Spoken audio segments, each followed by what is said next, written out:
Hi friends, welcome to Aksha Kitchen Recipes. இப்போ pressure cooker எடுத்திருக்கேன். அதில் 1 கப் அளவுக்கு கோதுமை ரவை, சம்பா கோதுமை ரவை தாங்க சேர்த்துருக்கேன். இது கூடவே ஒரு 2 டேபிள் ஸ்பூன் அளவுக்கு கடலைப்பருப்பு சேர்த்துக்கலாம். சேர்த்து இது நல்லா ஒரு முறை அலசி தண்ணியை வடிய விட்டு எடுத்துகிட்டு வந்துடலாம். இந்த அளவுக்கு அலசி வடிய விட்டு எடுத்துகிட்டு வந்துட்டு இப்போ இதோட 4 கப் அளவுக்கு தண்ணி ஊற்றிக்கலாம். எந்த கப்பில் கோதுமை ரவை எடுத்தோமோ அதே கப்பால் 4 கப் அளவுக்கு தண்ணீர் ஊற்றிக்கங்க. ஊற்றிட்டு இதோட தேவையான அளவு உப்பு சேர்த்துட்டு இதை நல்லா கலந்து விட்டுக்கலாம். கலந்துட்டு இப்போ ப்ரெஷர் குக்கரை மூடி இதை அப்படியே 3 விசில் வரவிட்டு எடுத்துக்கலாம். அடுப்பை ஹை ஃப்ளேமில் வச்சு ஒரு 3 விசில் வரவிட்டு எடுத்துக்கோங்க. அது அப்படியே வேகட்டும். இப்போ இதோடு சேர்க்கறதுக்கு ஒரு ஃப்ரை பேனில் 1 டீஸ்பூன் அளவுக்கு நெய் சேர்த்துக்கலாம். கூடவே 1 டேபிள் ஸ்பூன் அளவுக்கு எண்ணெய் சேர்த்துக்கலாம்.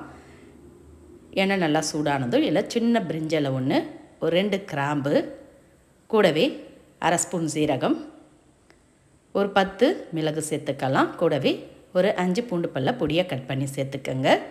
சேர்த்துட்டு இதோட 3 பச்சை மிளகாவை கீரி சேர்த்துக்கலாம். சேர்த்து சீரகம் மிளகு எல்லாம் பொரிஞ்சு வரட்டும். பூண்டு பச்சை மிளகாவோட பச்சை வாசனை போகிற அளவுக்கு நல்லா வறுத்துக்கலாம். இந்த அளவுக்கு வறுத்துட்டு இப்போ இதோட ஒரு மீடியம் சைஸ் வெங்காயத்தை பொடியாக கட் பண்ணி சேர்த்து அதையும் நல்லா வதக்கிக்கலாம். வெங்காயம் நல்லா கண்ணாடி பதத்துக்கு வதங்கி வரணும். இப்போ இதோட பொடியாக கட் பண்ண ஒரு மீடியம் சைஸ் கேரட்டை சேர்த்துக்கலாம். கூடவே ஒரு 5 பீன்ஸையும் பொடியாக கட் பண்ணி சேர்த்துக்கங்க. இது கூட உங்ககிட்ட என்ன வெஜிடபிள் இருக்கோ எதுவாக இருந்தாலும் சேர்த்துக்கலாம். பச்சை பட்டாணி, காலிஃப்ளவர், எந்த வெஜிடபிள் இருந்தாலும் பொடியாக கட் பண்ணி சேர்த்து வதக்கிக்கங்க.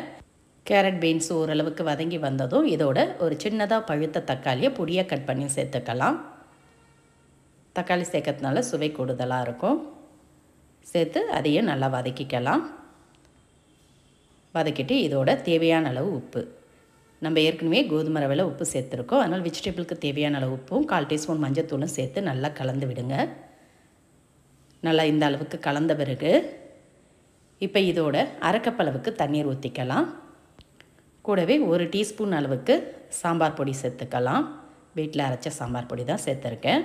சேர்த்து நல்லா கலந்துடுங்க. கலந்துட்டு அடுப்பை மீடியம் ஃப்ளேமில் வச்சு மூடி ஒரு 2 நிமிஷம் அப்படியே வேக விடுங்க. ரொம்ப குழைய வெந்துடக்கூடாது. வெஜிடபிள்லாம் பாதி அளவுக்கு வெந்தால் போதும். இது மாதிரி அப்படியே மூடி வச்சிடலாம். ஒரு 2 நிமிஷத்துக்கு அப்புறம் திறந்துக்கலாம். இப்போ ப்ரெஷர் பூரா இறங்குறதும் குக்கரை திறந்து பார்த்துக்கலாம்.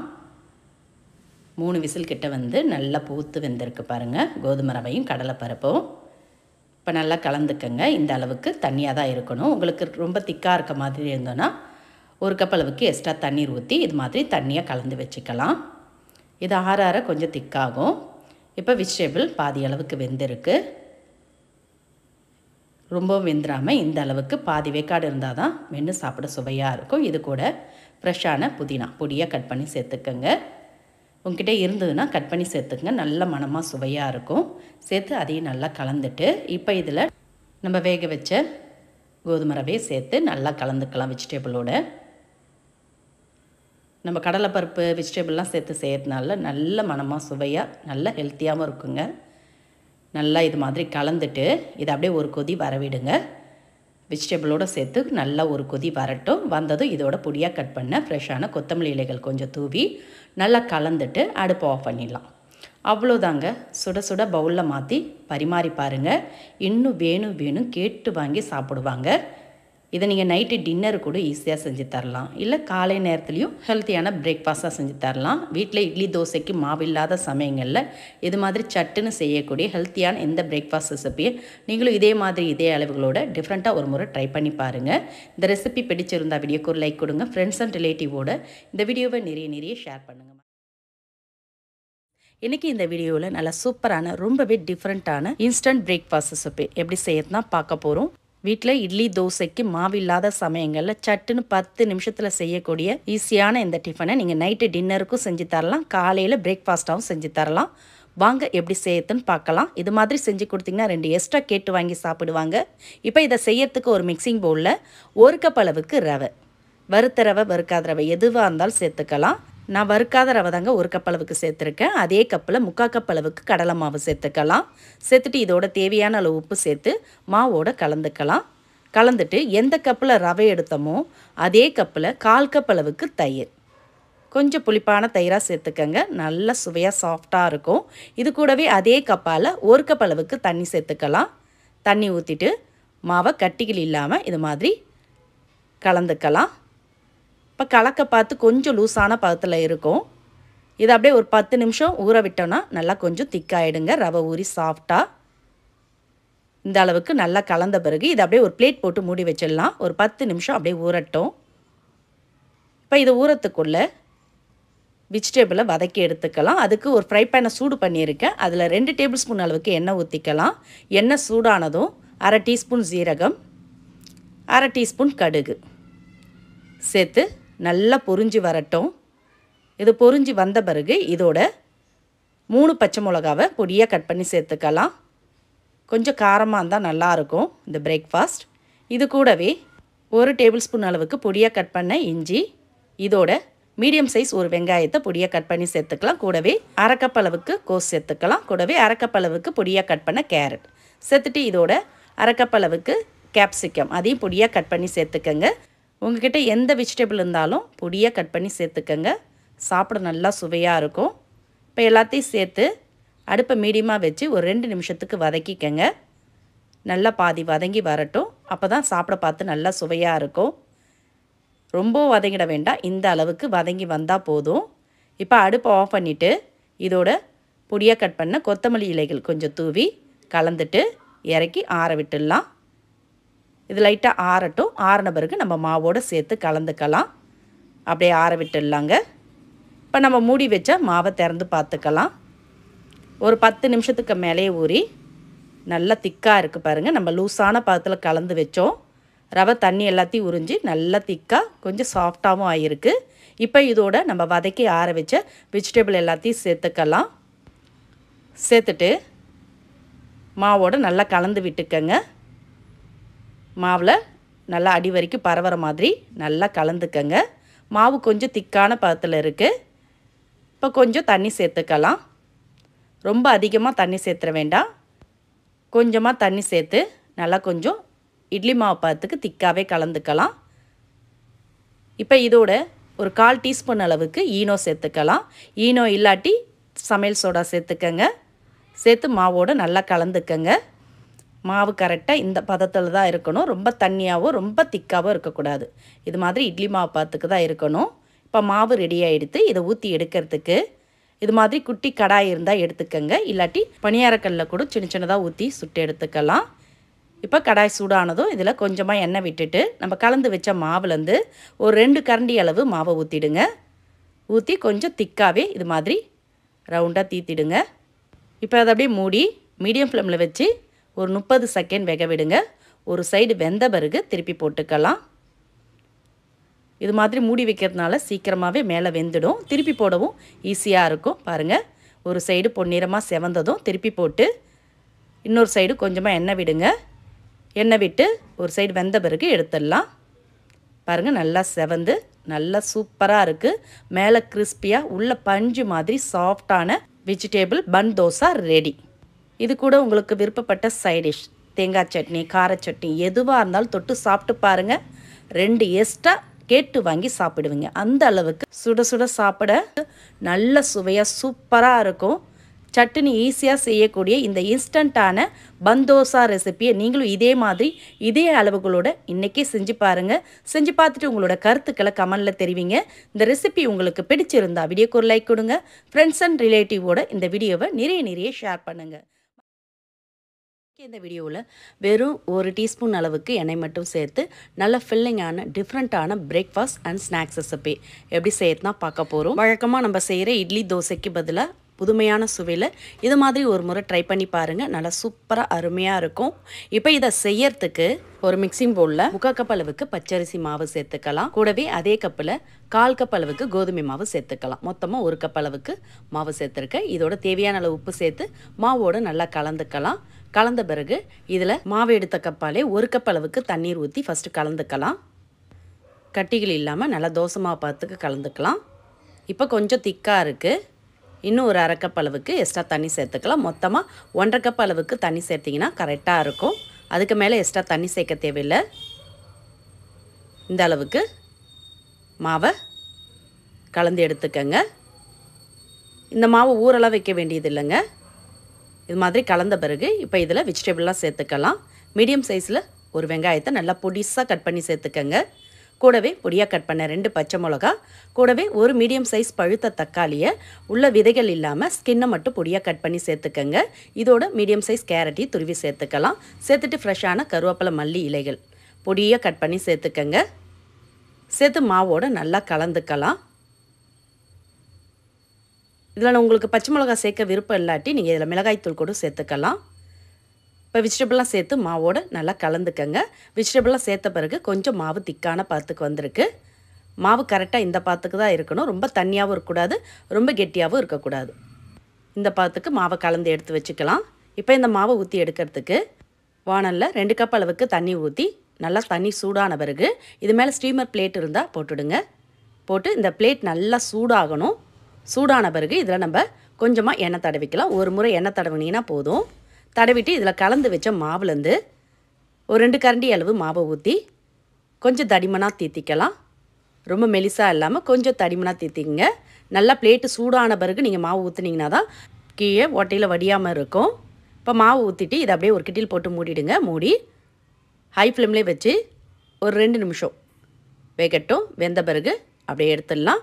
மேலே தொட்டு பார்த்திங்கன்னா ஒட்டாமல் இருக்கணும். இப்போ பாருங்கள், அடியிலையும் வெந்து மேலேயும் வெந்திருக்கு. இது மாதிரி மாவு எல்லாத்தையும் ஊற்றி எடுத்து ஆற வச்சுக்கலாம். அப்படியே ஆறட்டும். இப்போ ஒரு ஃப்ரை பேனை சூடு பண்ணியிருக்கேன். அதில் 1 டேபிள் ஸ்பூன் அளவுக்கு எண்ணெய் ஊற்றி சூடானதும் 1 டீஸ்பூன் கடலைப்பருப்பு, 1/2 டீஸ்பூன் கடுகு, 1/2 டீஸ்பூன் ஜீரகம் சேர்த்து நல்லா பொரிய வச்சுக்கோங்க. கடலைப்பருப்பு செவந்து கடுகு சீரகம் பொரிஞ்சு வரட்டும். இந்த அளவுக்கு நல்லா பொரிஞ்சதும் இதோட ஃப்ரெஷ்ஷான கருவேப்பிலை கொஞ்சம் சேர்த்துக்கலாம். கூடவே சின்னதாக ஒரு வெங்காயத்தையும் பொடிசாக கட் பண்ணி சேர்த்துக்கங்க. சேர்த்து இதை நல்லா வதக்கிக்கலாம். வெங்காயம் நல்லா கண்ணாடி பதத்துக்கு வதங்கி வரணும். இந்த அளவுக்கு நல்லா வதங்கி வந்ததும் இதோட கொஞ்சமாக மசாலா பொருட்கள் சேர்த்துக்கலாம். 1/4 டீஸ்பூன் மஞ்சத்தூள், 1/2 டீஸ்பூன் மிளகாய்த்தூள், 1/4 டீஸ்பூன் கரம் மசாலா பொடி. இந்த மசாலாவுக்கு தேவையான அளவு உப்பு கொஞ்சமாக பார்த்து சேர்த்துக்கங்க. நம்ம ஏற்கனவே மாவில் உப்பு சேர்த்துருக்கோம். இப்போ சேர்த்து நல்லா பச்சை வாசனை போகிற அளவுக்கு நல்லா கலந்த பிறகு இதில் நம்ம ஊற்றி எடுத்த தோசையை இது மாதிரி சின்ன சின்ன பீசஸாக கட் பண்ணி சேர்த்துக்கங்க. எல்லாத்தையுமே கட் பண்ணி சேர்த்து இந்த மசாலாவோடு நல்லா கலந்துக்கலாம். இது மாதிரி நல்லா ஒரு முறை கலந்துட்டு இப்போ இதோட 1 டேபிள் ஸ்பூன் அளவுக்கு இட்லி பொடியை மேலே அப்படியே தூவிக்கலாம். தூவிட்டு இது கூடவே ஃப்ரெஷ்ஷான கொத்தமல்லி இலைகள் கொஞ்சமாக சேர்த்து நல்லா கலந்துடுங்க. நல்லா இட்லி பொடி மசாலா எல்லாம் நல்லா பீசஸில் எல்லா இடமும் கோட்டாகிற மாதிரி கலந்துக்கங்க. இந்த அளவுக்கு நல்லா கலந்த பிறகு அடுப்பு ஆஃப் பண்ணிவிட்டு இதை சுட சுட பிளேட்டில் மாற்றி பரிமாறலாம். நல்லா சுட சுட சாப்பிட ரொம்ப சூப்பராக நல்லா காரசாரமாக அருமையாக இருக்கும். இதை நீங்கள் மாலை நேரத்தில் ஸ்நாக்ஸாகவும் செஞ்சு தரலாம். நைட்டு டின்னருக்கும் ஈஸியாக செஞ்சு தரலாம். வீட்டில் இட்லி தோசைக்கு மாவு இல்லாத சமயங்களில் சட்டுன்னு செய்யக்கூடிய இந்த புதுமையான பிரேக்ஃபாஸ்ட் ரெசிபியை இதே மாதிரி ட்ரை பண்ணி பாருங்கள். இந்த ரெசிபி பிடிச்சிருந்தால் வீடியோக்கு ஒரு லைக் கொடுங்க. இன்றைக்கி இந்த வீடியோவில் கோதுமை மாவு வச்சு நல்ல ஹெல்த்தியான ஃபில்லிங்கான பிரேக்ஃபாஸ்ட் ரெசிபி எப்படி செய்யறதுனா பார்க்க போகிறோம். இதை நீங்கள் ஈஸியாக நைட்டு டின்னர் கூட செஞ்சு தரலாம். நல்லா சூப்பராக அருமையாக இருக்கும். இப்போ இதை செய்யறதுக்கு ஒரு மிக்சிங் பவுலில் 2 கப் அளவுக்கு கோதுமை மாவு சேர்த்துக்கலாம். சேர்த்துட்டு இதோட தேவையான அளவு உப்பு சேர்த்துக்கலாம். கூடவே 1 டீஸ்பூன் அளவுக்கு சமையல் எண்ணெய் சேர்த்து மாவோட நல்லா எல்லா இடம் பரவுற மாதிரி நல்லா கலந்துக்கலாம். கலந்துட்டு இதில் தேவையான அளவு தண்ணி சேர்த்து நம்ம நார்மலாக சப்பாத்தி மாவுக்கு பேசுவோம்ல அதே மாதிரி நல்லா இறுக்கமாக பிசைஞ்சிக்கங்க. கொஞ்சம் கொஞ்சமாக தண்ணி சேர்த்து நல்லா சப்பாத்தி மாவு பதத்துக்கு நல்லா டைட்டாக பிசைஞ்சிக்கலாம். இந்த அளவுக்கு மாவை நல்லா பிசைஞ்சிட்டு இதை அப்படியே ஒரு பிளேட் போட்டு மூடி வச்சிடலாம். ஒரு 10 நிமிஷம் அப்படியே ஊறட்டும். இப்போ ஒரு 10 நிமிஷத்துக்கு அப்புறம் திறக்கிறேன். மாவு நல்லா ஊறி சாஃப்டாக இருக்குது. இதை லைட்டாக இன்னொரு முறை அழுத்தி பிசைஞ்சு உருண்டையாக உருட்டி எடுத்துக்கோங்க. மொத்த மாவுமே இது மாதிரி நல்லா ரவுண்டாக உருட்டி எடுத்துக்கலாம். இப்போ ஒரு பிளேட் எடுத்துக்கலாம். அதில் கோதுமை மாவை தூவிக்கலாங்க. அப்போ தான் ஒன்றோடு ஒன்று ஒட்டாமல் இருக்கும். இது மாதிரி பிளேட்டில் சுற்றிரும் கோதுமை மாவை தூவிடுங்க. தூவிட்டு நம்ம பிசைஞ்சு வச்ச மாவை சிசரால் கட் பண்ணிக்கலாம். இது மாதிரி கார்னர்லேருந்து கட் பண்ணிக்கோங்க. எல்லாம் ஒரே ஷேப்பில் கிடைக்கும். மாவு நல்லா டைட்டாக பிசைஞ்சாதான் கட் பண்ண பார்த்து ஒட்டாமல் ஈஸியாக வரும்.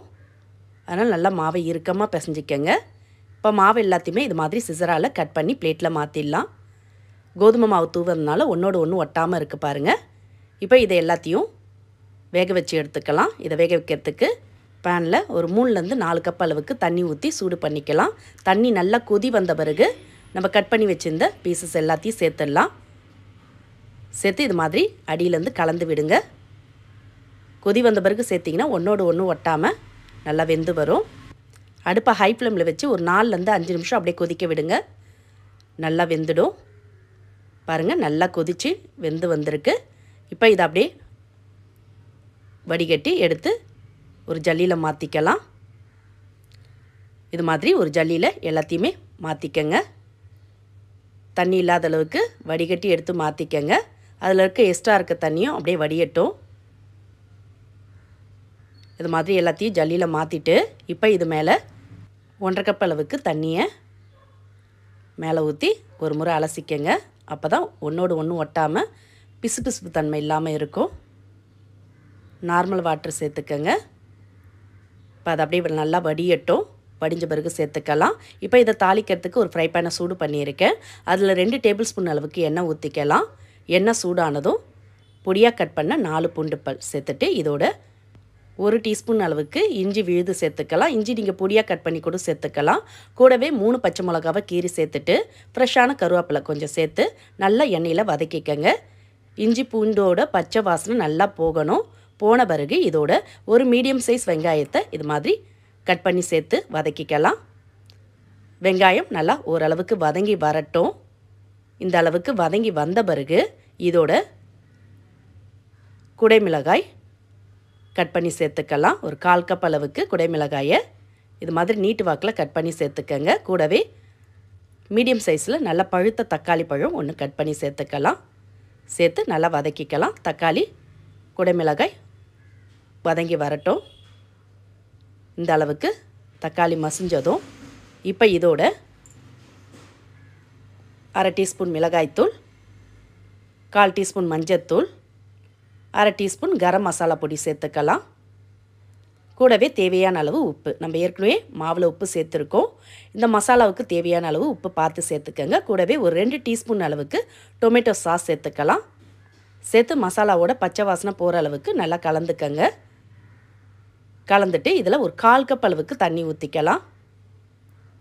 தண்ணி ஊற்றி நல்லா கலந்துட்டு இதை அப்படியே ஹை ஃப்ளேமில் வச்சு ஒரு கொதி வரட்டும். இந்த அளவுக்கு ஒரு கொதி வந்ததும் இப்போ இதில் நம்ம வேக வச்ச பாஸ்தாவை சேர்த்துக்கலாம். சேர்த்து நல்லா மசாலாவில் எல்லா இடம் பரவற மாதிரி கலந்துக்கலாம். கலந்துட்டு கடைசியாக இதோட பொடியாக கட் பண்ண கொத்தமல்லி இலைகள் கொஞ்சம் தூவி கலந்துடுங்க. அவ்வளோதாங்க, ரொம்ப ரொம்ப சுவையான ஹெல்த்தியான பாஸ்தா ரெடி ஆகிடுது. இதை நீங்கள் மாலை நேர உணவாகவும் செஞ்சு தரலாம். நைட்டு டின்னர் கூட ஈஸியாக செஞ்சு தரலாங்க. நம்ம கடையில் வாங்குகிற பாஸ்தா மைதாவில் தான் இருக்கும். ஆனால் வீட்டிலே கோதுமை வச்சு இந்த ஹெல்த்தியான டிஃப்ரெண்ட்டான சுவையில் ஈஸியான பாஸ்தா ரெசிப்பியை நீங்களும் இதே மாதிரி ஒரு முறை ட்ரை பண்ணி பாருங்கள். ட்ரை பண்ணி பார்த்துட்டு உங்களோட கருத்துக்களை கமெண்டில் தெரிவிங்க. இந்த ரெசிபி உங்களுக்கு பிடிச்சிருந்தா வீடியோக்கு ஒரு லைக் கொடுங்க. ஃப்ரெண்ட்ஸ் அண்ட் ரிலேட்டிவோட இந்த வீடியோவை நிறைய ஷேர் பண்ணுங்கள். மறக்காமல் நம்மளுடைய சேனலையும் சப்ஸ்கிரைப் பண்ணிவிடுங்க. இது கூடவே பக்கத்தில் இருக்க பெல் ஐக்கானை ப்ரெஸ் பண்ணிவிடுங்க. அப்போ தான் நம்மளோட புது வீடியோக்கள் உங்களுக்கு நோட்டிஃபிகேஷனில் உடனுக்குடன் வந்து சேரும். மீண்டும் இது மாதிரி சிம்பிளான புதிய வீடியோவில் நாளை சந்திக்கலாம். நன்றி, வணக்கம்.